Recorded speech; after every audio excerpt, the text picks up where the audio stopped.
semuanya, ini ada kabar terbaru yang sangat menyenangkan. Apa itu? Roy Suryo CS panik sepanik-paniknya. Kok bisa panik? Kenapa? Iya, karena Pak Jokowi telah memenuhi panggilan Bareskrim Polri untuk memberikan klarifikasi atas tuduhan ijazah palsu. Dan di situ Pak Jokowi menenteng ijazahnya dari Bareskrim Polri. Katanya nggak punya ijazah, ya. Ternyata Pak Jokowi menenteng ijazahnya, ya, ijazah dari UGM. Panik nggak? Panik nggak? Panik dong. Penampakan ijazah Jokowi yang jadi polemik, logo UGM di mapnya memudar. Presiden ke-7 RI Joko Widodo, Jokowi, sekaligus mengambil ijazahnya yang dahulu diminta oleh penyidik saat diperiksa di Bareskrim hari ini. Usai diperiksa oleh penyidik, Jokowi terlihat menenteng satu buah map hitam yang dia sebut berisi ijazah saat menemui awak media di depan lobi Bareskrim Polri, Jakarta, Selasa, 20 Mei 2025. Selain diperiksa, sekaligus saya mengambil ijazah yang saat yang lalu diantarkan kepada Bareskrim dan sudah saya ambil, ujar Jokowi di lobi Bareskrim, Selasa. Pantauan Kompas.com, map hitam itu yang disebut sebagai ijazah Jokowi itu berlogo Universitas Gadjah Mada yang warnanya mulai pudar. Warna map berukuran A4 itu sudah terlihat memudar. Di atas logo UGM terdapat tulisan Universitas Gadjah Mada dan IR Joko Widodo. Ada tuh ijazahnya, ditenteng ya di depan wartawan. Ditentengin, coba dipamerin sama Pak Joko Widodo. Emangnya takut Pak Jokowi? Enggak lah, sama Roy Suryo kok takut. Kalau sudah begini berarti tanda-tandanya sebentar lagi ya Roy Suryo, Rismon, Tifa, Rizal Fadila, Kurnia ya sebentar lagi ditahan dan ditangkap. Mau mengelak gimana lagi ya? Mau lari kemana? Hah? Mau ke luar negeri? Mau operasi plastik?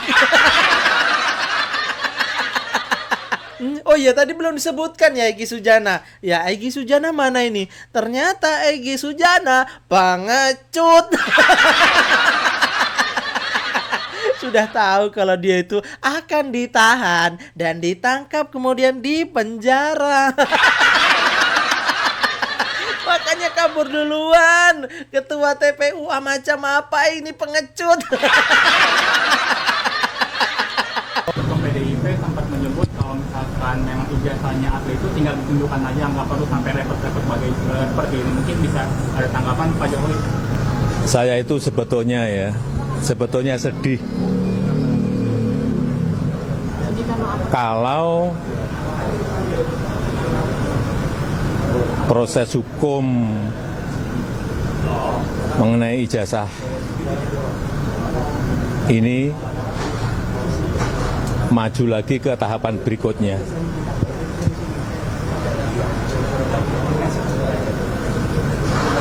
Saya kasihan, tapi ya ini kan sudah keterlaluan, jadi ya kita tunggu proses hukum selanjutnya. Ya, saya rasa itu aja.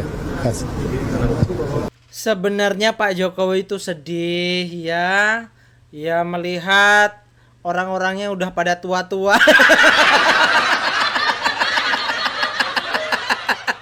Enggak. Ya, sebenarnya hatinya Pak Jokowi itu masih ada rasa kasihan ya. Ya harusnya nggak sampai segininya mereka terus ya menjatuhkan harkat dan martabat nama citra baik Pak Joko Widodo. Ya karena Pak Jokowi berkali-kali mengingatkan sudah cukup karena sudah ada yang pernah dipenjara gitu loh. Mereka tetap ya terus menyerang Pak Joko Widodo yang tidak berdasarkan data dan fakta gitu loh. Ya, datanya entah dari mana, faktanya nggak bener. Ini kan namanya bunuh diri mereka. Dibilang goblok, bodoh, kasar, ya. Dibilang nggak waras, edan, gila, sama aja. Bayangin, 22 pertanyaan hanya dalam waktu kurang dari 1 jam. Masuk tuh 947, sudah saya hitung tadi, keluar 1042. Berarti 22 pertanyaan tuh bisa diselesaikan, satu pertanyaan tuh kira-kira hanya 2 menit. Pertanyaan apa yang bisa diselesaikan dalam 2 menit, Mbak Cynthia? Jadi artinya kita kan pernah tahu klarifikasi di Baris Krim itu nama. Masa itu sudah disiapkan, kecuali kalau selaku ahli, biasanya kita dikirim dulu melalui file alamat itu. Jadi di situ kita tinggal tanda tangan, tinggal baca lagi. Kapan waktu ngeprintnya, ya, kapan waktu kemudian mendengarkan nama Bapak lengkapnya, baru. Menyayangkan ya kalau Mas Roy mengomentari sesuatu yang Mas Roy tidak berada di situ tadi. Jadi kan tentunya beliau tidak mengetahui sebenarnya tadi prosesnya seperti apa. Dan mungkin harusnya di sini ada juga dari pihak penyidik untuk mengimbangi itu, karena yang berhak menjawab kan nanti penyidik. Stres nggak nih lama-lama Roy Suryo? Ada aja yang ditanggapin sama dia ya. Jadi gini teman-teman ya, orang kalau ditanya atau dikasih pertanyaan, kalau orangnya jujur, pasti ngomongnya ya to the point. Kalau iya ya iya, enggak ya enggak. Ya, tapi kalau orangnya berbohong, pasti kalau ditanya ya berbelit-belit. Ya alasan ini itu ke sana, ngomongnya ke situ, ngomongnya ya nggak nemu jawabannya, ya pasti lama. Begitu bukan teman-teman? Berarti yang stres siapa ini sebenarnya? Roy Suryo. Ya namanya juga Roy Suryo teman-teman ya, bagaimanapun caranya dia akan terus berusaha untuk mencari celah ya. Dia itu ya seakan-akan ya mempunyai argumen ya buat pembelaan diri. Ya nggak apa-apa lah, nggak apa-apa. Tapi kalau sudah hukum yang berbicara, ya ikutin ya, nanti pakai baju oren. Oke, sekarang bagaimana menurut Opung Parbelak teman-teman ya? Ya, seperti apa kelucuan dan keseruannya? Mari kita simak videonya sampai selesai. Oke? Kayaknya sebentar aja nih penyelidikan udah naik ini ke penyidikan ini. Cie. Ada yang gak sabaran masuk penjara nih. Yeah. Ada yang siap-siap deh. Udah ada yang packing-packing ini biar tahu kalian. Udah ada yang lagi di jalan bawa mobil dengar berita kan, diteleponnya ke rumah, "Ma, tolong dulu kan masukkan dulu bajuku dulu ke dalam koper." Kenapa? Kayaknya udah gak sebentar, udah gak lama lagi nih. Udah mau dijemput polisi aku nih, Ma. Cepatlah, cepat. Yang udah agak tua ya, yang napasnya udah mau habis, udah bikin surat wasiat itu. Iya kan? Tanah di depan rumah ukurannya 8 kali 15 meter milik anak pertama. Tanah di samping rumah sebelah kiri itu lebarnya itu 8 kali 10 meter, itu punya anak kedua. Tanah yang sebelah kanan itu, sebelah rumah itu 8 kali 8 meter, nah itu milik anak ketiga. Udah bagi-bagi warisan. Itu masih dari istri pertama itu. Belum istri kedua. Habislah kalian, habis. Ada yang satu lagi ya kan, pesan-pesan terakhir lah sama suaminya kan, "Pak, nanti kalau mama misalnya masuk penjara, Pak, kau kawin lagi nggak, Pak?" "Enggak, Ma, aku setia menunggumu." "Berapa lama, Pak?" "Ya tergantung hubunganmu berapa lama." Kayaknya ini, Pak, 20 tahun ini, Pak." "Oh, 20 tahun ya, kayaknya kalau kayak gitu cerai aja lah kita sekarang, Ma."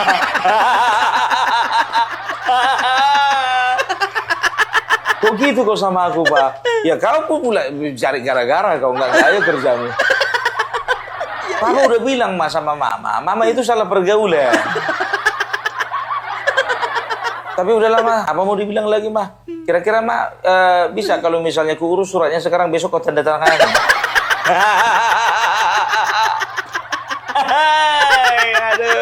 Aduh.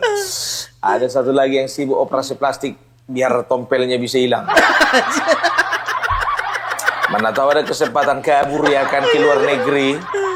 Jangan gara-gara tompel ketangkap pula dia. Siapa, Bung? Ada lah. Ada tompel di sini ya. Ada kaitannya dengan masalah ini? Ya ada lah. Masa nggak ada? Siapa pun yang nggak tahu juga, yang ikut-ikut demo kemarin nggak tahu juga,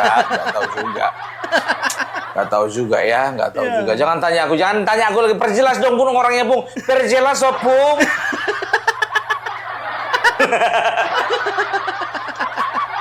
Aduh, tepuk tangan dulu untuk tim kuasa hukumnya Bapak Joko Widodo. Luar biasa. Dan kalian tahu ya kalau biasanya itu kan ada tahap-tahap ya. Ini kan tahap awal, ini kan tahap penyelidikan ini ya. Kita doakan aja bisa naik ke tahap penyidikan dengan segera kan begitu. Kalau tahap penyelidikan itu masih tahap awal ya, untuk mencari bukti dan juga info-info ya, info-info awal dan bukti-bukti awal. Nah, setelah semuanya diperiksa contohnya gitu kan. Dan ketika diduga ada tindak pidana, ya kuat diduga ada tindak pidana, maka dilakukanlah penyidikan. Setelah itu penetapan tersangka. Unsurnya terpenuhi, pencemaran nama baik, fitnah. Habis kalian habis. Kalau dari Roy Suryo sama kawan-kawannya itu lagi susun strategi. Tahu kalian waktu Bapak Joko Widodo, ya kan keluarkan dia kan bawa berkas-berkas, yaitu ijazah kan. Ijazah itu kalau nggak salah sampulnya warna hijau. Terbelalak lah matanya si Roy Suryo itu ya kan. Aduh rupanya ijazahnya.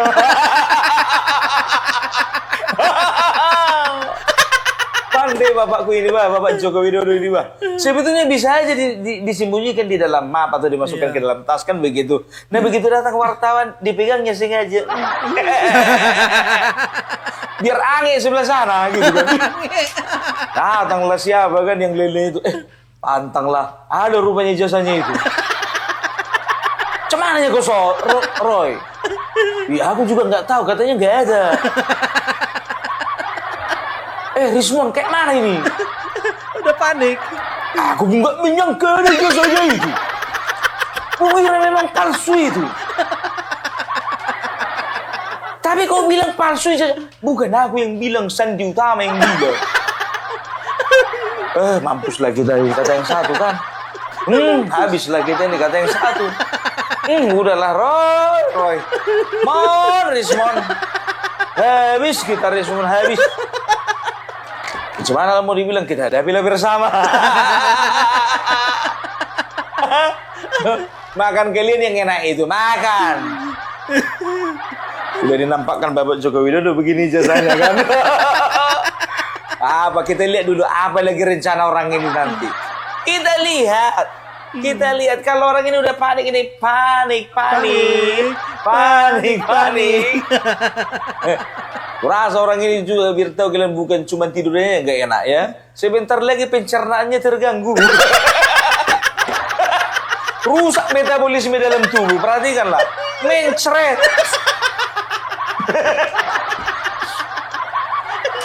Ya nggak aja sih. Ya kan. Jadi memang itulah kemarin ya kan, jujur saja bukan karena YouTuber Nusantara, bukan ya kan, tapi karena memang salah satunya YouTuber Nusantara kemarin mendesak Bapak Joko Widodo. Bapak sebaiknya dilaporkan saja karena ini sudah keterlaluan Bapak. Itu yang kami sampaikan kepada beliau, ternyata ditanggapi serius. Bukan karena YouTuber Nusantara, karena beliau juga punya niat demikian. Mampus Roy Suryo.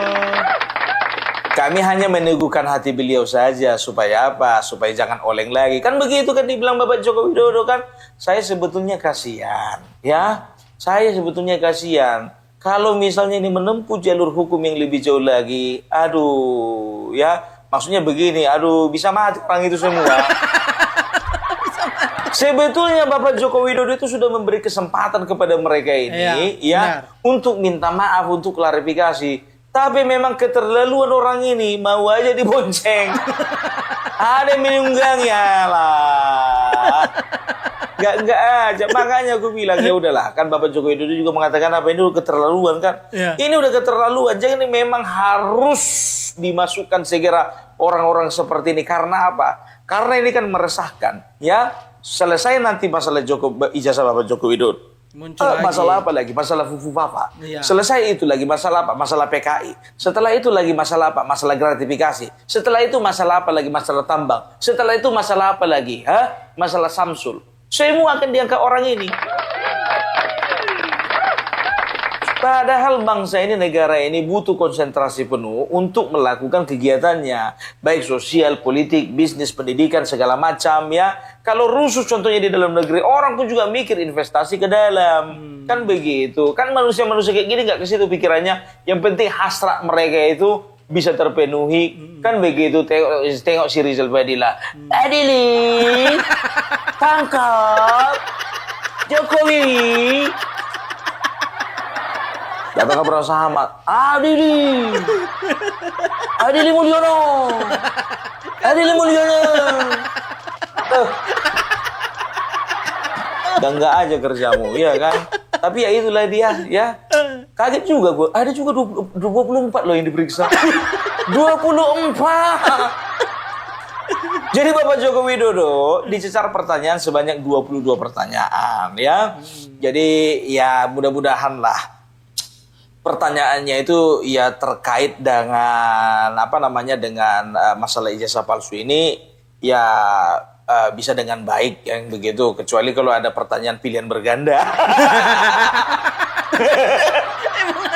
Itu agak repot itu, apalagi menjodohkan kan begitu kan. Psikotes dong. Ya bercanda. Gimana Roy? Ada rencana mau ngasih kuliah lagi kantor polisi?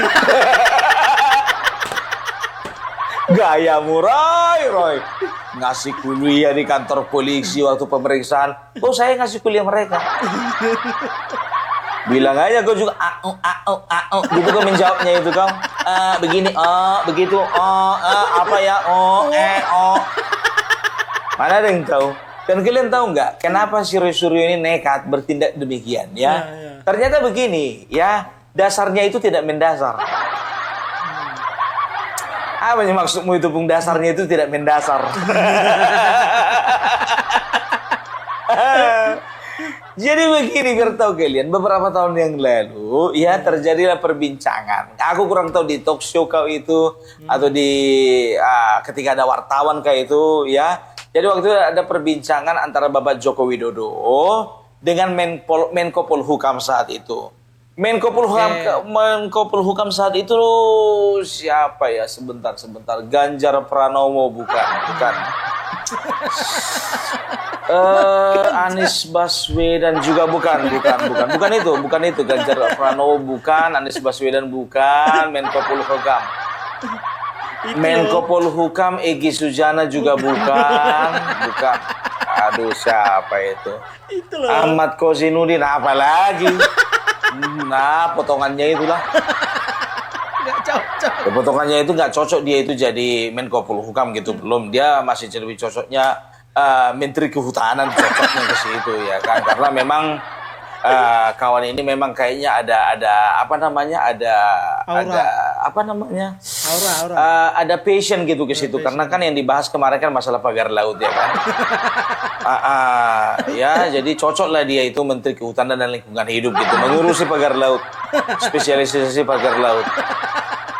Tapi bukan itu Menko Polhukam siapa? Oh ya, Mahfud MD. Jauh kali kau mutar-mutarnya, Bung. Nggak Bung Parabela kalau nggak jauh mutarnya, Pak. Nggak apa-apa mutarnya sekali, jangan belok-belok kayak orang ini. Sebentar ke sini, bentar ke sana, bentar ke sini, bentar ke sini. Iya kan? Ya, jadi waktu itu terjadilah perbincangan, ya. Bapak ada pertanyaan atau misalnya kemarin itu ada pernyataan dari Bapak Mahfud MD mengatakan bahwasanya beliau itu IPK-nya itu 3,8, kan begitu. Nah, dengan nada berkelakar ya, Bapak Joko Widodo itu mengatakan, loh saya aja IP-nya nggak nyampe 2 kok bisa jadi presiden, kan begitu. Lagian pun juga kan tidak akan mungkin dia 2 IP-nya, sementara ijazah keluar. Kayak mana ijazah keluar kalau skripsinya nggak ada, kan begitu kan? Ya, betul. Ya kalau di bawah 2 IPK mana bisa bikin skripsi? Yang ada makalah. Nah, itu dianggap serius gitu, dan itu menjadi jejak digital bagi seorang Roy Suryo. Roy Suryo kan udah dibilang ya, nggak usah jejak digital kayak gitu, nggak masuk akalmu itu. Karena si Habibur Rahman juga bilang kan lebih baguslah kau apa aja, kau teliti aja bokep. Lebih bagus kau teliti bokep Setuju. daripada jejak digital seperti ini. Bedakan dong mana yang berkelakar, mana yang serius. Enggak aja kawan ini. Sekarang begini ya, jujur aja aku bilang sama kalian. Kalau bicara tentang pemalsuan ijazah, ini hal yang paling mendasar ini. Ya, kalau bicara tentang pemalsuan ijazah, kira-kira ya, apakah seorang Bapak Joko Widodo waktu itu terlalu bodoh untuk memalsukan ijazahnya? Karena apa? Ya, yang pertama, ya, beliau sudah mengenyam pendidikan selama sekitar 4 tahun lebih, ya, untuk mendapatkan selembar ijazah yang begitu penting. Nah, konsep orang zaman dulu, ya, itu kalau sudah selesai kuliah itu biasanya kalau nggak bekerja bisa jadi pegawai negeri sipil, kan begitu? Ya. Apakah dia tidak berpikir bahwasannya itu adalah langkah berbahaya, ya, tindakan berbahaya ketika dia memalsukan ijazah? Itu sama saja dia mematikan masa depannya. Ya, bunuh diri lah. Apakah waktu itu Bapak Joko Widodo sudah tahu beliau itu jadi presiden? Belum tahu. Hah? Tahun 2014 kemungkinan besar aku jadi presiden nih. Ya, kayaknya nggak bisa nih kalau aku nggak punya ijazah S1. Yakin aku. Aku yakin kali aku. Tembus aku ini presiden tahun 2014. Aku palsukan ijazah aku, kan begitu? Mana ada orang kayak gitu, Roy? Itulah dulu bodoh-bodohnya dulu pikiran, kan begitu? Apalagi sekelas UGM coba, ya. Sekarang begini dulu. Tunjukkan sama Opung Parbelak siapa yang pernah memalsukan ijazah dari UGM. Sudah ada yang pernah? Ada yang berani? Ada yang nekat? Enggak, ya. Tunjukkan dulu. Kalau memang, ya, Bapak Joko Widodo berani memalsukan ijazah, ya, S1 pada waktu itu, ya, bisa dikatakan akan ada lagi pemalsu ijazah lainnya yang dari UGM, ya. Iya. Tunjukkan dulu. Nah, sekarang begini, kalaupun ada yang berani, ada yang nekat. Kira-kira ada nggak orang tahun 85-an nekat memalsukan ijazah? Ada nggak? Kurasa teknologinya pun juga nggak semutakhir sekarang gitu kalau untuk memalsukan ijazah. Nggak secanggih sekarang gitu. Ya, sekarang itu kita nggak usah berpikir uji karbon. Kita harus memperhatikan umur kertas. Dan kalian tahu kalau Times New Roman itu ada tahun 89. Belum ada itu 85 itu. Very small udah dibilang. Sedangkan Wikipedia aja bilang katanya tahun 1932 sudah ada itu Times New Roman. Kayak kali gayamu lapet. Ya kan begitu. Jadi kita lihat aja nih bagaimana nih. Ya apa kira-kira strategi. Tapi jujur aja lo gue bilang kayak mana mau bikin strategi. Orang ini fokus kepada status. Kayak mana ya kita ini. Tersangka lah kita sebentar lagi ya. Makanya aku bilang ya kemarin itu kan aku bilang di video kemarin waktu dia itu selesai pemeriksaan. Ketawa lah kau Roy. Sebentar lagi nangis kau. Nangis satu persatu orang ini nangis berjamaah. Iya. Mana dokter Tiba. Gak boleh katanya gue panggil dokter. Jangan. Gak pernah soalnya orang itu dia praktek katanya. Tiba. Bagaimana kemarin lansia yang kau bawa itu yang ke Polda itu udah kau kasih uangnya? Parah memang orang ini ya dieksploitasi lansia lah.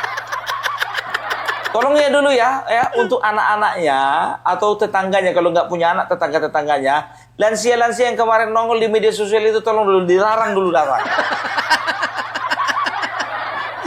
Disuruh pulang. Dilarang. Kalau butuh contohnya uang sarapan untuk 2 hari bilang sama Pemarbelak ya. Oh ditransfer. Jangan masuk angin dia itu. Naik asam lambung nanti di Polda itu. Ya, jadi ya kita doakan saja lah ya. Kalau misal ya apa namanya, kalau dari unsur pidananya sih dapat gitu loh ya. Iya. Karena ini berbicara tentang pencemaran nama baik. Ini kan delik aduan kan, pencemaran nama baik dan juga fitnah. Ya, fitnah bisa dipastikan karena apa? Ya, kita udah tengok sendiri Bapak Joko Widodo bawa ijazah.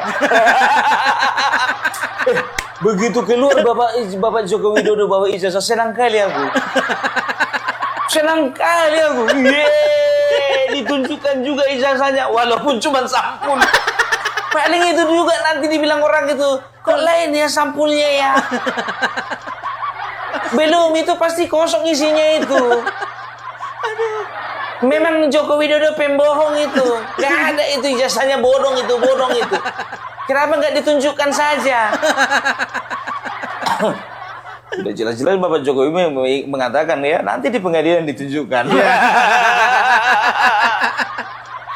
Nah, jadi tadi kelakarnya Bapak Joko Widodo dan Mahfud MD ya, ternyata itu ditanggapi serius oleh seorang Roy Suryo. Bukan cuma dia, Virto kalian, banyak orang ini rata-rata begitu. Apalagi kemarin ada salah satu orang ya, katanya katanya guru besar USU, katanya. Ya, inisialnya itu ku bilang aja lah Yusuf Leonard ya. Yusuf Leonard itu mengatakan bahwasanya Bapak Joko Widodo itu ya, ijazah SMA-nya juga disangsikan. Ada salah satu yang alasan dia yang bikin ketawa aku. Kenapa bilang? Kenapa ijazahnya Joko Widodo? Padahal kan dulu itu kan tulisan J itu dibacanya Y, berarti Jokowi. Harusnya kalau Joko Widodo itu tulisannya apa itu DJ, the J. Iya. Kan begitu kan? Harusnya ejaan pada waktu itu ya kan? Iya. Joko Widodo, the Joko Widodo kan begitu ya. Sekarang begini, kalau misalnya ya dulu kalau ejaan dulu kalau bilang Jakarta pakai DJ, Jakarta. Surabaya, Soerabaya, ada SU. Soekarno, Soekarno, kan begitu. Ya, setelah itu kalau tulisan Y ya, kalau J itu contohnya Yahya, tulisannya itu Jahja. Jahja, Jahja. Ya, bacanya apa? Yahya, kan begitu. Nah, sekarang begini, yang pertama. Coba kita ingat-ingat dulu, usia dari Bapak Susilo Bambang Yudhoyono ya, itu lebih tua dari Bapak Joko Widodo. Kenapa Susilo Bambang Yudhoyono? Oke, Soesilo Bambang Yudhoyono, kenapa nggak pakai J? Yudhoyono kan Judoyono, Judojono maunya kan? Kenapa ini Yudhoyono? Benar. Sama seperti Yogyakarta, the Jogja atau Yogyakarta, J itu jadi Y. Kalau Jogja ya pakai DJ, kan begitu. Oke, lebih kita simpelkan lagi, namanya sendiri si Yusuf Leonard. Kenapa ejaannya bukan Yoesowef? Harusnya kalau misalnya dia itu punya nama ya, harusnya ngikutin ejaan lama. Ya, benar. Yusuf Leonard, ya kan? Yusuf, Yoesof, Yoesof. Ini kenapa bisa Yusuf? Loh pun mungkin usianya lebih muda jauh daripada Bapak Joko Widodo. Dia ngaku sendiri di talk show itu katanya usianya sama. Oke. Udah Yusuf. Harusnya tulisannya Yoesoef. Kenapa enggak itu tulisannya? Makanya sebelum kau pertanyakan ke publik, kau tanya dulu sama orang tuamu. Ya, pertegas dulu, ya kan? Pak, kenapa kalau Yusuf tulisannya YUSUF, kenapa enggak YOESOF? SOEF. Kenapa? YOESOF. Enggak aja, iya kan? Jadi bisa saja pada saat itu, ya kan? Pada saat itu ejaan itu mengarah gitu ya, mengarah kepada penyempurnaan gitu. Semuanya kan bisa saja terjadi kan. Udah Yusuf Mardilok salah ngomong aku. Iya. Ya kan, Yusuf Leonard ya kan, katanya guru besar USU ya. Tapi nanti kita bongkar dulu, aku udah cari tahu tentang kawan ini. Aturannya aku juga membahas kawan ini sekarang, ya kan? Tapi tunggu dulu lah, lebih penting lapor pemeriksaan Bapak Joko Widodo samanya ini kan begitu. Karena bagi kita juga nggak penting-penting amat ini orang kan begitu. Mengomentari masalah ijazah Bapak Joko Widodo naik di tengah jalan nih. Bikin laporan di tanggal 24 kemarin. Biasa, cari pamor, cari tenar. Biasa itu ya. Ya kan, mana tahu dia jadi Menko Polhukam. Jadi kita akan lihat ya bagaimana strategi yang akan dilakukan oleh Roy Suryo ya. Kalau bicara strategi apa, sepertinya udah mentok ya kan. Kalau berbicara terjebak, sebetulnya dia yang terjebak. Terjebak oleh karena kekurang cerdasannya. Ya.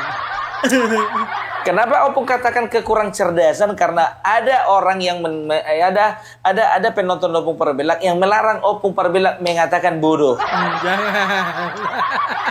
Kurang cerdas. Jadi apanya Pung? Kurang cerdas. Kekurang cerdasan sama dengan kebodohan. Kurang cerdas sama dengan bodoh.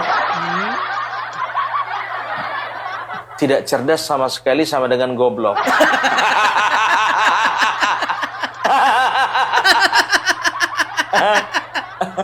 Ya. Jadi kita perhatikan ya ke depannya ini bagaimana. Ini makin seru. Gimana? Ada yang rencana bepergian ke luar negeri? Kabur. Tapi saranku kalau kalian mau ke luar negeri, operasi plastik dulu kalian ya. Karena kalian itu walaupun muka kalian itu diganti, aroma kalian itu nggak bisa nggak bisa dibohongi. Aromanya. Hidup kok gitu kali, menipu, ya memfitnah, setelah itu menghasut, setelah itu apalagi ya mencemarkan nama baik orang, ya kan begitu kan? Menipu karena apa? Mereka itu mengaku-ngaku katanya punya data, ya. Begitu juga KPU, ya kata si Roy Suryo ada semuanya data di KPU, cuman data Bapak Joko Widodo aja nggak ada. Kalah apa? Paten kali lah muncung kau itu ngomong itu. Ha? Aduh, luar biasa. Oke, jadi itu dulu dari Opung Parbelak. Ya, kita akan tunggu tahapan berikutnya. Kita tunggu. Nggak sabar nih, oke, bye-bye. Nggak sabar nih ya, siap-siap digiring, ditangkap, masuk penjara. Ya, memang pantas orang-orang seperti ini dipenjarakan ya. Jadi itu aja teman-teman ya. Bagaimana menurut teman-teman? Ya, silakan tulis di kolom komentar. Terima kasih. Wassalamualaikum warahmatullahi wabarakatuh.